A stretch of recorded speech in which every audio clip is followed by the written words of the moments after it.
اللي كان بيقول زمان غيرك ماليش يا كل حاجة، رجع يقول ما بحبكيش ما وعدتكيش بأي حاجة، واقول له استنى واسمعني بلاش قلبك يضيعني، جاوبني وقال لي ايه يعني ما قلتلكيش تجيب الفرخة قدامي.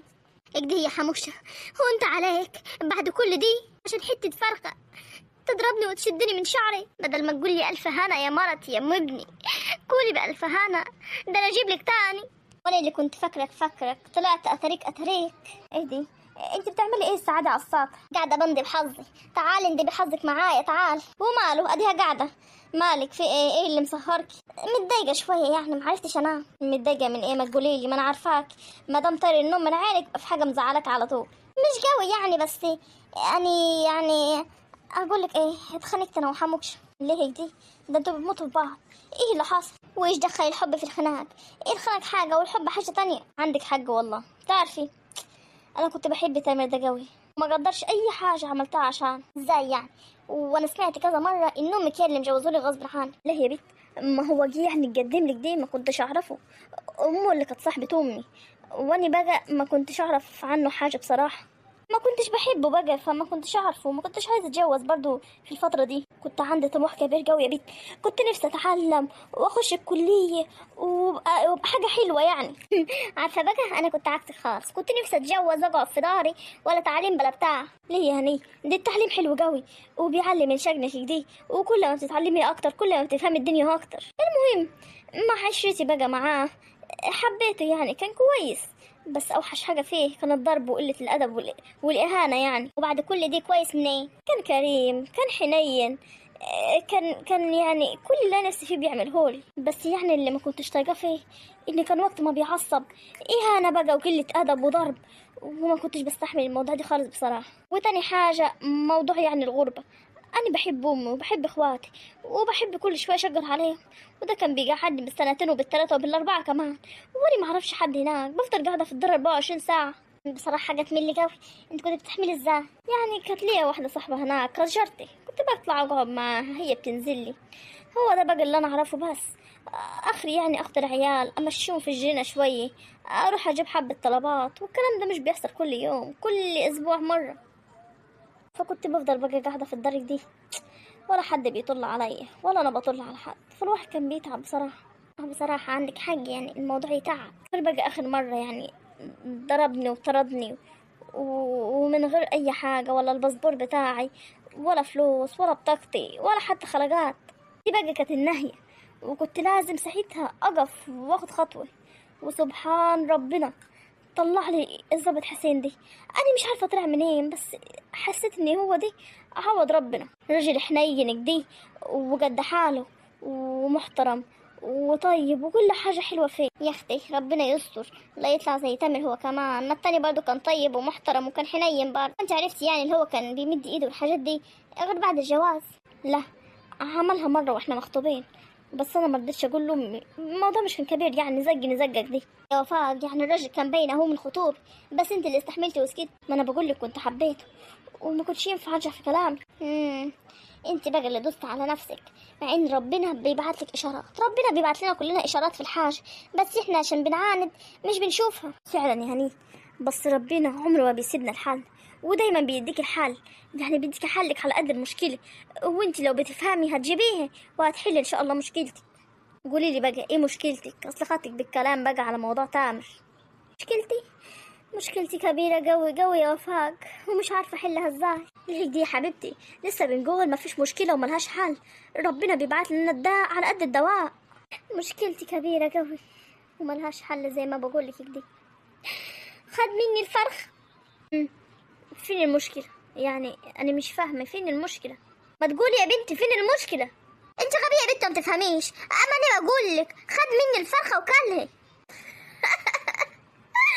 هي دي مشكلتك يا ست؟ عليا هعمل لك فرخه تاني. لا كان طعمها حلو قوي وشدني من شعري وكمان انا ضربته بقى بالحصايه. ده انتوا الاتنين نكته والله. انت مش فاهماني يا وفاء ليه؟ انا بقول لك هو شدني من شعري وانا ضربته بالحصايه. كل دي عشان الفرخه دي انا اللي جايه لامي تعملها لي عشان نفسي فيه ونفسي فيها قوي. انا بتوحم يا اختي. هو في حد بيتوحم هو في السادس ولا في السابع؟ انت بتتلككي يا هني. لا والله انا بتوحم عليها من زمان، بس انا ما كنتش عارفه اطبخها. عايزه الفرخه دي محشيه كبيره وتكون متحمره كويس، ونفسي اقعد بقى اكل فيها لحد ما اشبع. دمي يا جماعه مش جوع، بس ده وحم. وانا ما كنتش قادره اقول لها يما تعملها لي لان امي كانت لسه برضه في اول الحبل وكانت تعبانه. خلاص ليكي عليا بكره همسك لك فروجي واذبحها لك وانضفها لك كديه واحشيها لك كمان رز كتير وحمرها لك كمان. واه احلفي بالله بكره هعمل لك حته فروجي يعني بصي ما كنتش زيها قبل كده. ربنا يخليكي لي يا رب وتتجوزي الضابط حسين وتخلفوا وعيالكم يكبروا دي ويبقى حن راجل عليك في الدنيا ويناولك كل اللي في بالك. حالك كل دي عشان فرخي؟ لا اصل انت ما تعرفيش الوحم ده بيبقى عامل ازاي يا اختي. ومش عارفه ليه ماني عارفه. اهو عندي جردين ربنا يحفظهم لي. لو احكي لك ما احكي لك يعني. موضوع الصبلايز دي مقصر عليا قوي. يا اختي من ساعه ما بقيتوا بتقولوا عليه الصبلايز دي وهو يا اختي قيمته كبرت. اسمع طلبات الدراسه راجل والله الموضوع فعلا مقرف. يعني حاجات كتير ملهاش لازمه ولها عازه. هنعمل ايه بقى؟ الدنيا كلها غليت والدنيا كلها ما يعني هنقول ايه. ربنا يعين كل اب وكل ام على اللي معاه والله. احنا زمان يا بنتي هنيه كنا بناخد سندوتشات في الكيسك دي. اي حاجه لو مش لاقينا كيسه كنا بنحطها في الشنطه عادي. ده احنا لو لقينا سندوتشات من اصله. اه والله على ايامهم حاجه تانية خالص. ولا فاكره يا بنتي الكشري اللي كنا بنحطه في الكيسه دي وبنخرمه ونفضل ناكل فيه؟ اه والله كانت ايام حلوه قوي وما كنتش احب يعني طعمه غير في الكيس. اه والله ولو كنت طلعتيه من الشنطه كانت الفصل كله يشم الريح. اه والله كانت فضيحه بجلاجل. بس كانت ايام حلوه والله وتعمق دي وفيها بركه. ده الواحد نفسه يرجع حتى لو يوم واحد من ايام زمان. ما كناش شايلين هم حاجه يا هنيه. كانت كل حاجه ماشيه كده بالبركه. كل اللي همينا ان احنا نلعب ونجري. افتكر الابهات والامهات بتوع زمان كانوا شايلين الهم زي دلوقتي؟ اكيد طبعا بس دلوقتي بقى اكتر لان الدنيا كلها بقت غاليه والدراسه كمان بقت غاليه وكل حاجه بقت غاليه في الدنيا دي. ربنا يصبرنا والله وربنا يعيننا. هو اللي بيعين والله.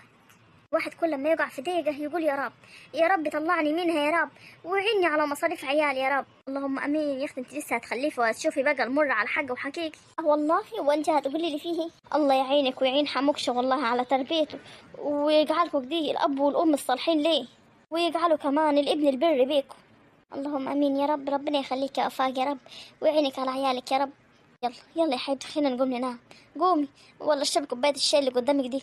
مع ان الشاي غلط على الحامل. انا حاسه من بدري يا وفاء انك عينك فيها عماله تبصي كل شويه عليها كده وتطلع تبصي وتطلع. انا شايفه من بدري يا وفاء. خديها يا وفاء انا مش عايزه يا بنت. لا انا بتكلم عشان مصلحتك يا بيت. مصلحتي ماشي يا مصلحه نجي. يلا انا جاي انام عشان تعبان. انا كمان هشرب كوبايه الشاي وجاي وراك. ماشي يا اختي ما تسهريش كتير. ماشي يا حبيبتي روحي ربنا يعينك بالكرنبه اللي في بطنك دي. روحي بكره نشوفك. الله الجو حلو قوي وكمان القمر. يا رب يا رب خليك معانا يا رب وما تسيبناش ولا احنا ولا عيالنا يا رب. خلاص بقى يا ام خوخه تعالي اقعدي. ده انت حطيتي الدنيا كلها قدام. والله الواحد صح النهارده كده نفسيته مفتوحه وعايز ياكل. والنبي لو حطيتي لي الدنيا كليتها هاكلها ومش هزكل. اقعدي يا حبيبتي اقعدي عشان تاكلي والوكل خلاص هيبرد. يا بنتي يا خوخ انت يا بنت تعالي عشان تفطري. انت لسه فاكره دي خوخه طلعت من بدري. طلعت فين مش قالت لي ليه؟ مالك يا ام خوخه انت بقى بتنسي كده ليه يا بنت؟ انت اللي قايله لها روحي جيبي حبه حاجات من طلبات من بار. والنبي انا بجيب بنسى قوي. انا مش عارفه ايه اللي فيه بس اهم حاجه ان البنت خلاص جمالات رجعت لجوزها ولدارها. الحمد لله يا رب.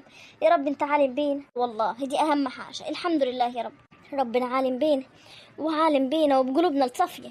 والله يا ام الجمالات هنعمل ايه؟ ربنا كبير وهو اللي حاسس بينا وهو اللي يقدر يحل لنا كل مشاكل. بقولك ايه بما اني بقى البنت اللي اسمها خوخه دي مش موجوده عايزه اقولك على حاجه.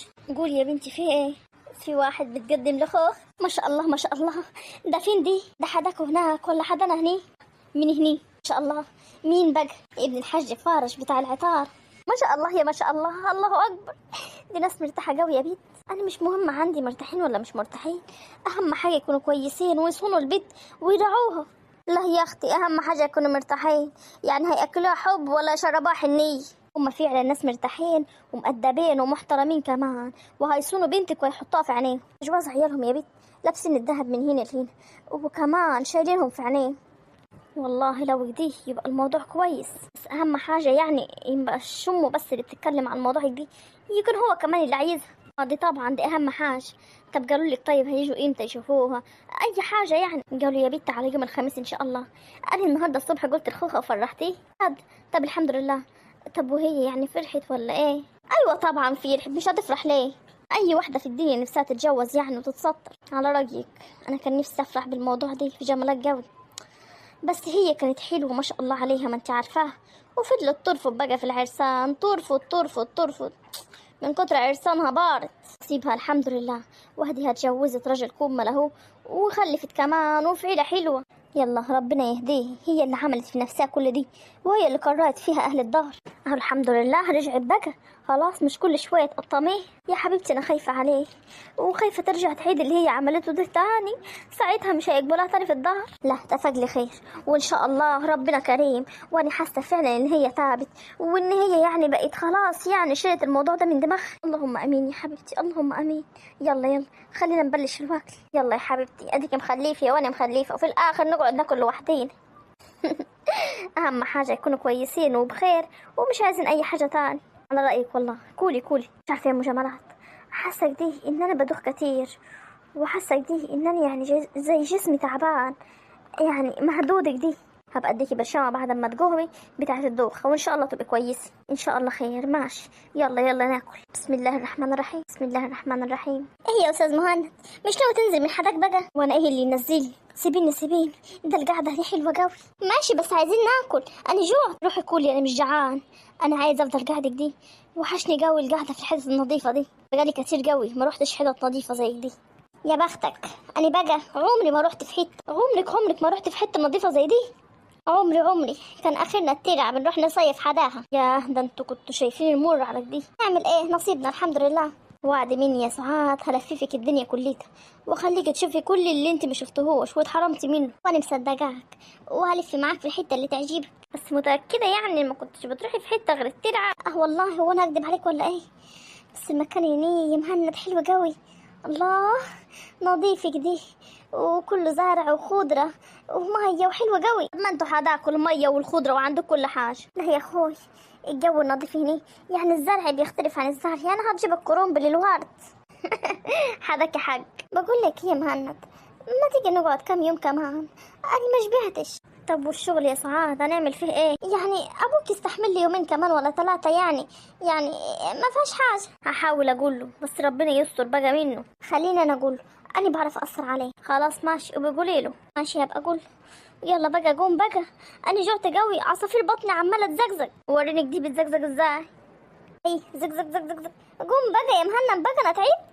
خلاص ماشي يلا قومي حضري حالك يلا والبسي دي ونادي علي. خلاص ماشي، وعايزك دي اتمشى شويه على البحر، هتمشيني؟ امشيك يا ستي. قومي يلا البسي دي وجهزي حالك ونادي علي، وانا خلاص هحط بس البتاع عليك دي وننزل الجاكيت يعني. ماشي انا هقوم اهو، اوعى تروح في النوم. ما وعدكيش بصراحه، بس قومي ما تفضليش بقى تعوجك دي زي النسوان ما بتعوج. لا على طول، انا ما بعملش زي النسوان ده، انا هلبس على طول الطقم دي وهننزل على طول. ماشي يلا، 1 2 3. شفت انا سريعه انا في الكلام دي. ماشي خلص يلا ونادين.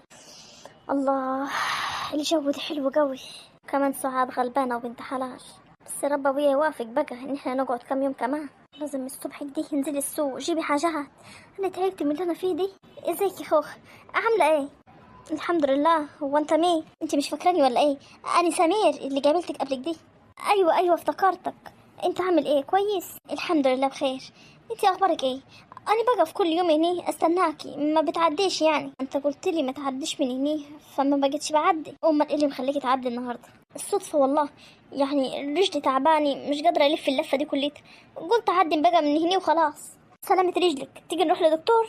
لا حاجه مش مستاهله، يعني انا بولع المروحه وانا نايمه، والمروحه دي بتديني برد بقى في رجلي، فرجلي بتوقف عادي يعني متعوده. الف سلامه عليك، ما تبقيش تكشفي رجلك يعني وبتغطي بحاجه. حاضر ان شاء الله. انت عايز مني حاجة يعني ولا امشي؟ كنت عايز اسلم عليكي يعني، من ساعتها ما شفتكيش، واحنا مش صحاب ولا ايه؟ صحاب ايه يخرب بيتك، انت كده هتجيب لي مصيبة. لا والله عمري ما هقول لحد يعني، انا عشان اتكلمت معاكي قبل كده فيعني الكلام بصيغة الصحاب يعني، وانا اعرفك ولا اعرف اسمك ولا اعرف شكلك. ما تمشي من قدامي يا جدع انت. انا ما اقصدش حاجة والله، امشي من قدام احسن ما صوت واقول بو الراجل دي بيضايقني. انا مش ضايقتك والله يعني، انا بسلم عليكي بس بطمن عليكي لو كويسة. الحمد لله زي الجلد قدامك اهو. امشي بقى هتجيب لي مصيبه يخرب بيتك. انا قلت لك مفيش حد بيعدي من الطريق ده خالص. واني مالي اني بيعدوا ولا مش بيعدوا يعني؟ اللي هيعدي من هنا هناخد بطاقته. امشي من قدامي سيبني امشي بقى. انا عايزه اقول لك حاجه وبعدين همشي على طول. اتفضل اشجيني. انت طبعك حامي قوي، اهدي عليا شوي. وانت صالحك ايه انت يعني؟ اتضايق ولا ما اتضايقش؟ ولا طبع حامي ولا مش حامي؟ انت مالك؟ ما تخلص قول الكلمتين اللي حدك وامشي. ده انت لغتك في الصعيد حلوه قوي. ده انا همشي بقى. ده انت شكلك بارد. لا استني بس، استني بس بالله عليكي. عايزه اقول لك ان انا كلمت امي عليكي ونفسي يعني اخطبك يعني. يا نهارك مش فايت اللي انت عملته دي. اوعى تكون قلت لها يعني ان انا وقفت معاك وقلت لك يعني اسمي او كده. لا لا ما تخافيش والله يعني، انا قلت لها ان انا شفتك وانت معديه، ما قلتش اي حاجه تاني. حاسه ان هتجيلي مصيبه من وراك مش عارفه ليه. ولا مصيبه ولا اي حاجه، انا قلت لك ما فيش حد بيعدي من هنا. وتاني حاجه ما قلتش لهم، هيعرفوا منين بقى؟ اتاريك بقى بتيجي يا استاذ سمير تجابيلها هني. ماشي والنبي اقول لامك خليني بقى مستخبي ورا الشجره دي لحد ما تمشي. هيقولك ايه يعني، موافقه ولا لا؟ قلت لك امشي من قدامي، سيبني اعدي بقى. مش هسيبك تعدي غير لما تقولي رايك. لو لا قولي لي عشان اعرف. ولو موافقه خلاص يعني هغصب على امي وهاجي. هتغصب على امك يعني امك مش موافقه يعني؟ انت عارفه بقى الامهات وكدي بيبقوا عايزين ينقوا على مزاجهم. بس لا، انا مش هتجوز على مزاج حد. انا هعمل زي اخويا حموكشه اتجوز على مزاج. حموكشه؟ انا سمعت الاسم ده قبل كده. ايوه جوز هنيه، اللي هي تبقى امها ضرة امك، ضرة خالتك. ايوه ضرة خالتك. مش عارف لما بشوفك لساني بيتبرجل يعني. ماشي ربنا يقدم اللي في الخير. ممكن امشي بقى؟ اصل امها هتعمل لي مشكله جامد قوي عشان اتاخرت عليه. ماشي انا اكلم امك واخليتي يكلم امك في القريب العاجل ان شاء الله. مش هينفع. ليه دي؟ في حاجة ولا ايه؟ بتكوني مخطوبة ولا في حاجة؟ لا مش مخطوبة، بس هتخطب يوم الخميس ان شاء الله. ومين دي اللي هيخطبك ان شاء الله؟ ابن الحاج فرج اللي هو حدكوني. تعرفوا يعني؟ ايوه بعرفه. ماشي امشي انت، امشي انت دلوقتي امشي. ماشي عن اذنك. الحاج فرج العطار. ماشي اما نروح له ونشوف ايه الموضوع ده. اخوي انت بتعمل ايه هنيك دي؟ ما بعملش حاجه. انت ايه اللي شبك وراي؟ يعني لقيتك طالع من الدار مستعجل كدي ومتضايق، فقلت اطمن عليك يعني، لا تعمل في روحك حاجه ولا ترمي روحك في الترعه ولا كدي. انه يا ريت عشان كنت تاخد الجوده بتاعتك. تقول هي ولا انت؟ ما بقولش حاجه، بس تفتكر لو رحت قلت لامي ان انت والاستاذه اللي كانت هني يعني اللي انت عايز تتجوزها دي يعني بتتقابلوا هني، هتفرح بالموضوع دي؟ لا يا حبيبي انت مش هتقول ليه. تعال تعال يا علاء. ايوه يا اخويا يا كبير يا اللي معاك فلوس انت. لا ما انا عارف انت مدي من زمان. ما انت لو قلت لامك بقى هتخسر ال5 جنيه اللي معايا. ولا شوفتك ولا لمحتك ولا اعرف عنك اي حاجه. حبيبي المدي هديها لك بقى في الدار عشان اكون ضمنت لسانك. ليه؟ ما انا عايزه اروح اجيب لولا. اللولا دي ولا بتاعت البنات، حتى اسمها غزل بنات. انت بقى عايزها ليه؟ ماني بحب البنات. منك يا شقي انت. امشي يلا امشي يلا قدام على الدار يلا. يعني انت مروح على الدار؟ لا عندي مشوار.